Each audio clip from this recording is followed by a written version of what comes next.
विद्यार्थियों नमस्कार, मैं नरेंद्र कुमार गुप्ता। देखिए, हम एक चर रैखिक समीकरण के बारे में अध्ययन कर रहे हैं और इससे संबंधित हमने लगभग 6-7 वीडियो भी हमने तैयार कर ली है और प्रश्नावली 2.3 तक हमने ख़त्म कर लिया। अब हम प्रश्नावली 2.4 के क्वेश्चन नंबर 4 से इस वीडियो में सवाल हल करेंगे। आप जानते हैं कि एक चर रैखिक समीकरण हम कैसे हल करते हैं, कैसे भाषा से हम समीकरण को तैयार करते हैं, ये सारे काम हम पिछली वीडियो में भी सीख चुके हैं। अब हमें जो हमारा सवाल है उस भाषा के अनुसार पहले हम समीकरण तैयार करेंगे और उसके बाद हम सवालों को हल करेंगे। तो देखिए, यहाँ हमारे पास दिया हुआ है 2 अंकों वाली दी गई एक संख्या में एक अंक दूसरे का 3 गुना है। इसका मतलब है कि यहाँ पर 2 अंकों वाली एक संख्या है। वो कौन सी संख्या है? तो यहां माना संख्या का इकाई अंक, माना इकाई अंक x है, तो दहाई अंक क्या हो जाएगा? तो दहाई अंक। अब हम इस बात को जान रहे हैं कि 2 अंकों की संख्या का एक अंक तो x हो गया और दूसरा जो अंक है वो इसका 3 गुना है, तो कितना हो जाएगा? 3x। 3 गुना हो गया। अब ये कह रहा है कि इसके अंकों के स्थान बदलकर, पहला अंक तो हमारे पास x हो गया और दूसरा अंक हो गया 3x, तो वह संख्या क्या हो जाएगी? तो वह संख्या। अब हम इस बात को जानते हैं कि जब 2 अंकों की संख्या है उसको हम लिखते हैं तो दहाई के अंक को 10 से गुणा करके इकाई का अंक उसमें हम जोड़ देते हैं। तो हमारे पास हो गया 10 × 3x + x, अर्थात 30 + 30x + x बराबर 31x। ये हमारे पास वह संख्या आ गई। यहाँ हम देख रहे हैं कि ये भी हमारे पास वही संख्या है और यहाँ पर भी वही संख्या है। जैसे हमारे पास जरूरत पड़ेगी हम उसको काम में लेंगे।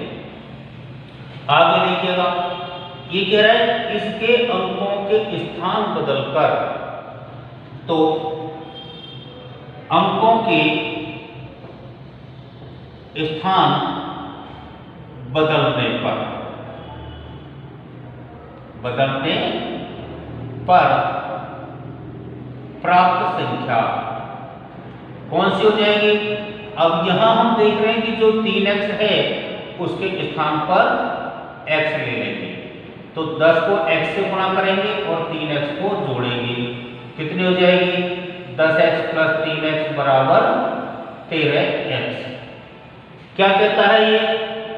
इसके अंकों के स्थान बदलकर प्राप्त संख्या को दी गई संख्या में जोड़ने पर, अर्थात इन दोनों को जोड़ने पर।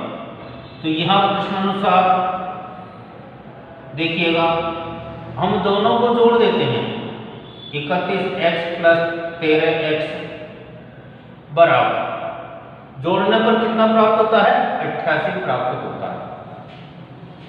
अब क्या करना है? हम इसको हल करेंगे। तो 31x और 13x कितने हो गए? 44x बराबर 88 और x बराबर 88 बटा 44, तो x का मान कितना आ गया? 2। अब हम इस बात को जान रहे हैं कि x का मान 2 आ गया, तो वह संख्या क्या हो जाएगी? अब देखिएगा, हमने क्या मानी थी वह संख्या? 31x, तो इसका मतलब है 31 × 2 बराबर 62। ऐसे हमारे पास में जो संख्या है वो हमको प्राप्त हो गई और हमारा वही उत्तर है। एक बार इस सवाल को थोड़ा सा तरीके से और समझ लीजिएगा। यहाँ हमारे पास कह रहा है कि 2 अंकों वाली दी गई एक संख्या में एक अंक दूसरे का 3 गुना। तो हमने एक अंक को क्या मान लिया, x, तो दूसरा अंक क्या हो जाएगा, 3 से गुणा हो जाएगा। हम इस बात को जानते हैं कि दहाई के अंक को 10 से गुणा करके इकाई का अंक यदि जोड़ देते हैं तो हमारे पास संख्या प्राप्त हो जाती है। अब हमने देखा 10 को 3 से गुणा किया तो 30x प्लस x बराबर 31x। क्या करना है, आगे कह रहा है कि अंकों का स्थान बदल कर, तो हमने जहां x था वहां पर 3x और 3x के स्थान पर x लिख दिया और उसके बाद हमको प्राप्त कौन सी हो गई, 10x प्लस 3x बराबर 13x। ये कह रहा है कि दोनों संख्याओं को जोड़ देते हैं। तो हमने दोनों संख्याओं को जोड़ा तो हमारे पास कितना प्राप्त हो गया, 88। और इससे हमने क्या किया, x का मान ज्ञात कर दिया। हमने देखा कि x का जब मान आ गया तो वह संख्या क्या हो जाएगी, 31x है, तो 31 को 2 से गुणा किया तो हमारे पास 62 हमको प्राप्त हो गया। ऐसे हमने इस सवाल को पूरा किया। अब आप अगला जो सवाल है उसको देखिए। सवाल नंबर 5 में हमसे कहता है सोबो की माँ की आयु, सोबो की आयु की 6 गुनी है। तो ये सबसे पहले हमको दोनों की वर्तमान आयु माननी होगी। तो देखिए इसका जब हल करेंगे तो माना सोबो की वर्तमान आयु, वर्तमान आयु x वर्ष है। हमने देखा कि जो सोबो है उसकी वर्तमान आयु x वर्ष है, तो माँ की वर्तमान आयु, माँ की वर्तमान आयु क्या हो जाएगी, सोबो की आयु की 6 गुनी, 6x वर्ष। अब आगे कहता है 5 वर्ष बाद, प्रश्नानुसार 5 वर्ष बाद, जब 5 वर्ष बाद की देखेंगे तो हम देख रहे हैं कि दोनों की जो आयु है वो 5-5 वर्ष बढ़ जाएगी।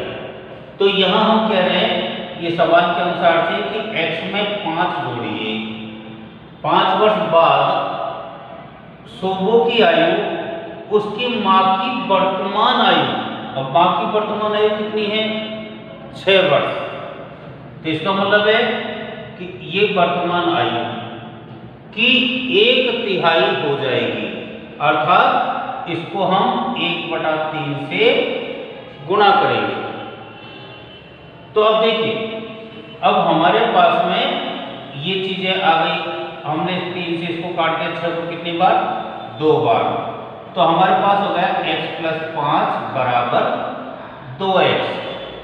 अब ये जो समीकरण है ये हमारे पास 2.1 के जैसा हो गया। हम इसको पक्षांतरण कर लेते हैं, तो यहाँ हो गया पक्षांतरण करने पर, जब पक्षांतरण करें तो क्या हो जाएगा, 5 बराबर 2x माइनस x, अर्थात 5 बराबर x। तो x किसकी मानी, सोबो की। तो यहां देखिएगा अतः सोबो की